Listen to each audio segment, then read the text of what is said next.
प्रधानमंत्री नरेंद्र मोदी ने महाराष्ट्र के शिरडी में लगभग 7,500 करोड़ रुपए की कई विकास परियोजनाओं का लोकार्पण और शिलान्यास किया। भारत ने कतर में 8 भारतीयों को मौत की सजा दिए जाने के फैसले पर अफसोस जताया। विदेश मंत्रालय परिवार के सदस्यों के संपर्क में है और सभी कानूनी विकल्प तलाशे जा रहे हैं। 15 नवंबर से शुरू हो रहे राष्ट्रव्यापी जागरूकता अभियान विकसित भारत संकल्प यात्रा के लिए सभी तैयारियां पूरी। गोवा में 37वें राष्ट्रीय खेलों का रंगारंग शुभारंभ। हांगझोउ एशियाई पैरा खेलों में भारत ने अब तक का सर्वश्रेष्ठ प्रदर्शन करते हुए 18 स्वर्ण, 23 रजत और 41 कांस्य सहित 82 पदक जीते। और क्रिकेट विश्व कप में बेंगलुरु में श्रीलंका ने इंग्लैंड को 8 विकेट से हराया। समाचार संध्या के साथ मैं प्रियंका अरोड़ा। प्रधानमंत्री नरेंद्र मोदी ने महाराष्ट्र के शिरडी में लगभग 7,500 करोड़ रुपए की कई विकास परियोजनाओं का लोकार्पण और शिलान्यास किया। इसमें स्वास्थ्य, रेल, सड़क, तेल और गैस की योजनाएं शामिल हैं। प्रधानमंत्री ने कहा कि स्वास्थ्य और बुनियादी ढांचे में इन महत्वपूर्ण परियोजनाओं का निर्णायक प्रभाव पड़ेगा। हमारी सरकार सबका साथ, सबका विकास के मंत्र पर चलती है। हमारी डबल इंजन सरकार की सर्वोच्च प्राथमिकता गरीब कल्याण है। आज जब देश की अर्थव्यवस्था बढ़ रही है तो गरीब कल्याण के लिए सरकार का बजट भी बढ़ रहा है। श्री मोदी ने महाराष्ट्र में 1 करोड़ 10 लाख आयुष्मान कार्ड वितरित करने का उल्लेख किया। आज महाराष्ट्र में 1 करोड़ 10 लाख आयुष्मान कार्ड दिए जा रहे हैं। ऐसे सभी कार्ड धारकों को 5 लाख रुपए के मुफ्त इलाज की गारंटी है। आयुष्मान भारत योजना के तहत देश ने 70,000 करोड़ रुपए खर्च किए हैं। प्रधानमंत्री ने कहा कि पीएम विश्वकर्मा योजना से 13,000 करोड़ रुपए से अधिक के सरकारी खर्च के साथ बढ़ई, सुनार, कुम्हार और मूर्तिकारों के लाखों परिवारों को सहायता दी जा रही है। प्रधानमंत्री ने कहा कि पीएम किसान सम्मान निधि में छोटे किसानों को 2,60,000 करोड़ रुपए मिले, जिसमें महाराष्ट्र के किसानों के लिए 26,000 करोड़ रुपए भी शामिल हैं।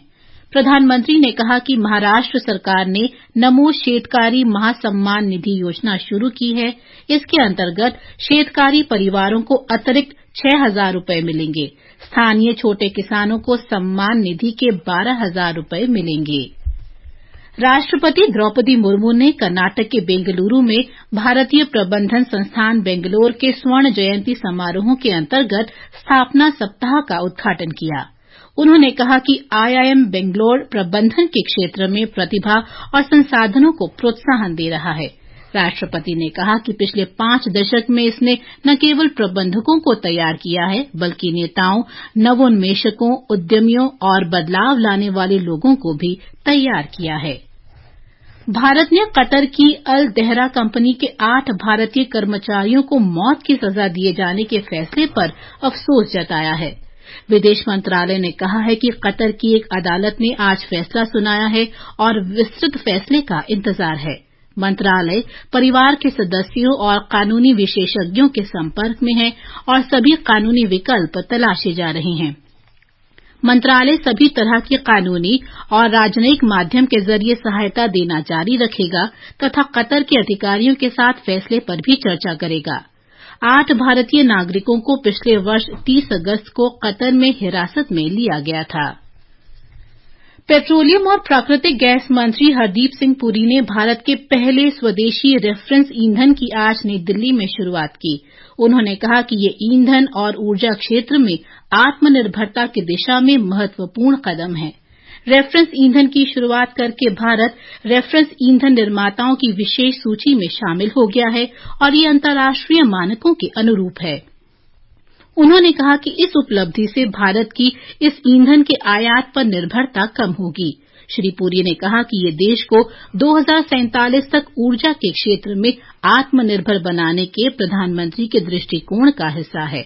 रेफरेंस ईंधन का इस्तेमाल इंजन के विकास और इसकी कार्यक्षमता के आकलन के लिए किया जाता है। शिक्षा मंत्री धर्मेंद्र प्रधान ने कहा है कि नई राष्ट्रीय शिक्षा नीति 2020 का लक्ष्य देश भर में शिक्षा का व्यापक ढांचा बनाना है। गुजरात के केवड़िया में राष्ट्रीय शिक्षा नीति के कार्यान्वयन पर पश्चिमी क्षेत्र कुलपति सम्मेलन में श्री प्रधान ने कहा कि शिक्षा नीति में भारतीय भाषाओं को प्राथमिकता दी गई है ताकि सामाजिक व्यवहार को शैक्षणिक अभ्यासों में भी शामिल किया जा सके। उन्होंने ये भी कहा कि ये नीति कौशल विकास और रोजगार परक शिक्षा पर भी ध्यान केंद्रित करती है। ये समाचार हमारी वेबसाइट newsonair.gov.in/hindi और हमारे mobile app news on AIR पर भी उपलब्ध हैं। एक तारीख याद रखना। कौन सी? 31 अक्टूबर 2023। और क्या है 31 अक्टूबर को? सभी टैक्स डिडक्टर्स को 30 सितंबर 2023 को समाप्त हुई तिमाही के लिए 31 अक्टूबर 2023 तक अपना टीडीएस विवरण अवश्य ई फाइल कराना होगा। और ऐसा न करने पर 200 रूपए प्रतिदिन की लेट फीस और 1 लाख रूपए तक की पेनल्टी लगाई जा सकती है। अपने टैन और पैन का सही विवरण दें तथा टीडीएस और टीसीएस से संबंधित कोई भी ट्रांजैक्शन न होने पर ट्रेसिस पोर्टल को सूचित करें। सभी टैक्स डिडक्टर्स को tdscpc.gov.in पर खुद को पंजीकृत कराना अनिवार्य है। अधिक जानकारी के लिए incometax.gov.in पर लॉग ऑन करें। प्रत्येक आयकर दाता एक राष्ट्र निर्माता। ये आकाशवाणी है। केंद्र सरकार 15 नवंबर से राष्ट्रव्यापी जनसंपर्क और जागरूकता अभियान विकसित भारत संकल्प यात्रा शुरू करेगी। इसके लिए सभी तैयारियां पूरी हो गई हैं। प्रधानमंत्री नरेंद्र मोदी बिरसा मुंडा जयंती जनजाति गौरव दिवस के अवसर पर इसकी शुरुआत करेंगे। सूचना और प्रसारण सचिव अपूर्व चंद्रा ने बताया कि झारखंड के खूंटी जिले से इसकी शुरुआत होगी और 22 नवंबर से अगले वर्ष 25 जनवरी तक देश भर के शेष जिलों को इसमें शामिल किया जाएगा। राजस्थान, मध्य प्रदेश, छत्तीसगढ़, तेलंगाना और मिजोरम में आगामी विधानसभा चुनावों के कारण यात्रा बाद में शुरू की जाएगी। 2047 तक एक विकसित देश का लक्ष्य प्राप्त करने के लिए लोगों में जागरूकता फैलाने और 20 कल्याणकारी योजनाओं में जन भागीदारी सुनिश्चित करने के लिए इस यात्रा की योजना बनाई गई है। निर्वाचन आयोग मतदाता सूचियों को अपडेट करने के लिए कल से एक अभियान शुरू करेगा। इसमें विशेष रूप से युवा मतदाताओं पर ध्यान दिया जाएगा। ये अभियान उन 5 राज्यों में नहीं होगा जहां इस वर्ष विधानसभा चुनाव होने हैं। फिल्म अभिनेता राजकुमार राव को निर्वाचन आयोग का राष्ट्रीय आइकन नियुक्त किए जाने के बाद मुख्य निर्वाचन आयुक्त राजीव कुमार ने कहा कि 17 वर्ष से अधिक आयु के युवा मतदाता सूची में अपने नाम दर्ज कराने के लिए आवेदन कर सकते हैं। निर्वाचन आयोग के एक उच्च स्तरीय दल ने आज गुजरात का दौरा किया और राज्य में आगामी लोकसभा चुनाव की तैयारियों की समीक्षा की। चुनाव उपायुक्त हृदेश कुमार की अध्यक्षता में 5 सदस्यीय दल के सदस्यों ने राज्य चुनाव आयुक्त पी भारती के साथ बैठक की और विशेष मतदाता सूची सुधार कार्यक्रम पर हुई प्रगति की समीक्षा की। लोकसभा आचार समिति ने पैसे लेकर प्रश्न पूछने के आरोप में तृणमूल सांसद महुआ मोइत्रा को इस महीने की 31 तारीख को बुलाया है। इस संबंध में समिति की आज नई दिल्ली में बैठक हुई। भाजपा सांसद निशिकांत दुबे ने आरोप लगाया है कि तृणमूल कांग्रेस सांसद ने अडानी ग्रुप और प्रधानमंत्री नरेंद्र मोदी को निशाना बनाते हुए संसद में सवाल पूछने के लिए एक व्यापारी से पैसे लिए। अधिवक्ता जय अनंत देहाद्राई ने इस मामले में दोपहर बाद आचार समिति के सामने पेश हुए। प्रवर्तन निदेशालय ने राजस्थान के मुख्यमंत्री अशोक गहलोत के बेटे वैभव गहलोत को विदेशी मुद्रा प्रबंधन कानून फेमा के उल्लंघन से संबंधित एक मामले में पूछताछ के लिए कल बुलाया है। इस बीच प्रवर्तन निदेशालय ने प्रश्न पत्र लीक मामले में मनी लॉन्ड्रिंग की जांच के सिलसिले में राजस्थान कांग्रेस के प्रदेश अध्यक्ष और पूर्व स्कूल शिक्षा मंत्री गोविंद सिंह डोटासरा के सीकर और जयपुर के ठिकानों पर भी छापे मारे हैं। कश्मीर घाटी में सुरक्षा बलों की संयुक्त टीम और आतंकियों के बीच मुठभेड़ में लश्कर-ए-तैयबा के 5 आतंकवादी मारे गए हैं। ये मुठभेड़ उत्तरी कश्मीर के कुपवाड़ा जिले के माछिल सेक्टर में हुई। मारे गए आतंकवादियों की पहचान की जा रही है और तलाशी अभियान जारी है। ये समाचार आकाशवाणी से प्रसारित किए जा रहे हैं। ताजा समाचार जानने के लिए आप हमारे Twitter handle @AIR News Hindi को फॉलो कर सकते हैं। समाचार संध्या में आपका फिर स्वागत है। प्रधानमंत्री नरेंद्र मोदी ने आज गोवा के जवाहरलाल नेहरू स्टेडियम में 37वें राष्ट्रीय खेलों का उद्घाटन किया।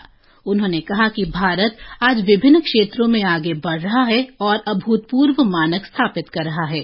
श्री मोदी ने कहा कि खेलो इंडिया से लेकर टारगेट ओलंपिक पोडियम योजना टॉप्स तक सरकार ने खिलाड़ियों को समर्थन देने के लिए एक नया पारिस्थितिकी तंत्र बनाया है। उन्होंने कहा कि खेलो इंडिया सफल रहा है क्योंकि 125 से अधिक खिलाड़ियों ने एशियाई खेलों में अच्छा प्रदर्शन किया है। उन्होंने कहा कि सरकार खेल के बुनियादी ढांचे, चयन प्रक्रिया, प्रशिक्षण और खेल के प्रति लोगों की मानसिकता में बदलाव लाई है, जिसके परिणाम स्वरूप खेल प्रदर्शन में सुधार हुआ है। ये जो स्पोर्ट्स इंफ्रास्ट्रक्चर यहाँ बना है वो आने वाले अनेक दशकों तक गोवा के युवाओं के काम आएगा। यहाँ से अनेक नए खिलाड़ी भारत को मिलेंगे। इससे यहाँ और ज्यादा नेशनल और इंटरनेशनल स्पोर्ट्स इवेंट्स आयोजित करना संभव होगा। बीते कुछ वर्षों में गोवा में कनेक्टिविटी से जुड़ा आधुनिक इंफ्रास्ट्रक्चर भी बना है। गोवा में 26 अक्टूबर से 9 नवंबर तक चलने वाले खेलों के इस महाकुंभ में देश भर से विभिन्न खेलों के लगभग 10,000 एथलीट भाग लेंगे। चीन के हांगझोउ में एशियाई पैरा गेम्स में भारत ने अब तक का सर्वश्रेष्ठ प्रदर्शन करते हुए 82 पदक जीतकर पदक तालिका में 8वें स्थान पर है। इसमें 18 स्वर्ण, 23 रजत और 41 कांस्य पदक शामिल हैं। भारत ने 2018 के एशियाई पैरा गेम्स में 72 पदक जीते थे। पुरुषों की F46 शॉट पुट स्पर्धा में सचिन खिलाड़ी ने नया रिकॉर्ड बनाते हुए स्वर्ण और रोहित कुमार ने कांस्य पदक जीता। शीतल देवी और राकेश कुमार ने ओपन मिक्स्ड कंपाउंड तीरंदाजी स्पर्धा में स्वर्ण पदक हासिल किया। क्रिकेट विश्व कप में आज श्रीलंका ने इंग्लैंड को 8 विकेट से हरा दिया है। ये इंग्लैंड की चौथी हार है।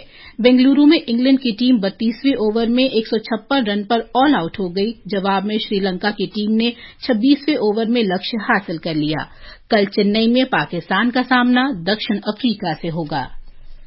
भारत ने संयुक्त राष्ट्र सुरक्षा परिषद में इसराइल गजा स्थिति पर बहस के दौरान कश्मीर मुद्दा उठाने के लिए पाकिस्तान की आलोचना की है। संयुक्त राष्ट्र में भारत के उप स्थायी प्रतिनिधि आर रविन्द्र ने कहा है कि पाकिस्तान की टिप्पणी प्रतिक्रिया के योग्य नहीं है और न ही गरिमापूर्ण है। उन्होंने पाकिस्तान की इस हरकत को उसकी आदत बताया। केंद्र सरकार ने वर्ष 2023-24 के लिए फॉस्फेटिक और पोषक उर्वरकों पर पोषक तत्व आधारित उर्वरक सब्सिडी की दरों को मंजूरी दे दी है। ये इस महीने की पहली तारीख से अगले वर्ष 31 मार्च तक लागू रहेगी। इस घोषणा के बाद किसानों को कुल 22,303 करोड़ रुपए की सब्सिडी का लाभ मिलने की उम्मीद है। सरकार की क्षेत्रीय संपर्क योजना उड़े देश का आम नागरिक ने 6 वर्ष पूरे कर लिए हैं। ये योजना देश के दूर दराज के क्षेत्रों में हवाई संपर्क बेहतर करने पर केंद्रित है और आम नागरिक की आकांक्षाओं को पूरा करने के लिए लाई गई है। अभी तक इस योजना के तहत 1 करोड़ 30 लाख से अधिक यात्री हवाई यात्रा कर चुके हैं। अंत में मुख्य समाचार एक बार फिर। प्रधानमंत्री नरेंद्र मोदी ने महाराष्ट्र के शिरडी में लगभग 7,500 करोड़ रुपए की कई विकास परियोजनाओं का लोकार्पण और शिलान्यास किया। भारत ने कतर में 8 भारतीयों को मौत की सजा दिए जाने के फैसले पर अफसोस जताया। विदेश मंत्रालय परिवार के सदस्यों के संपर्क में है और सभी कानूनी विकल्प तलाशे जा रहे हैं। 15 नवंबर से शुरू हो रहे राष्ट्रव्यापी जागरूकता अभियान विकसित भारत संकल्प यात्रा के लिए सभी तैयारियां पूरी। गोवा में 37वें राष्ट्रीय खेलों का रंगारंग शुभारंभ। हांगझोउ एशिया पैरा खेलों में भारत ने अब तक का सर्वश्रेष्ठ प्रदर्शन करते हुए 18 स्वर्ण, 23 रजत और 41 कांस्य सहित 82 पदक जीते। और क्रिकेट विश्व कप में बेंगलुरु में श्रीलंका ने इंग्लैंड को 8 विकेट से हराया। इसके साथ ही समाचार संध्या का ये अंक समाप्त हुआ। नमस्कार।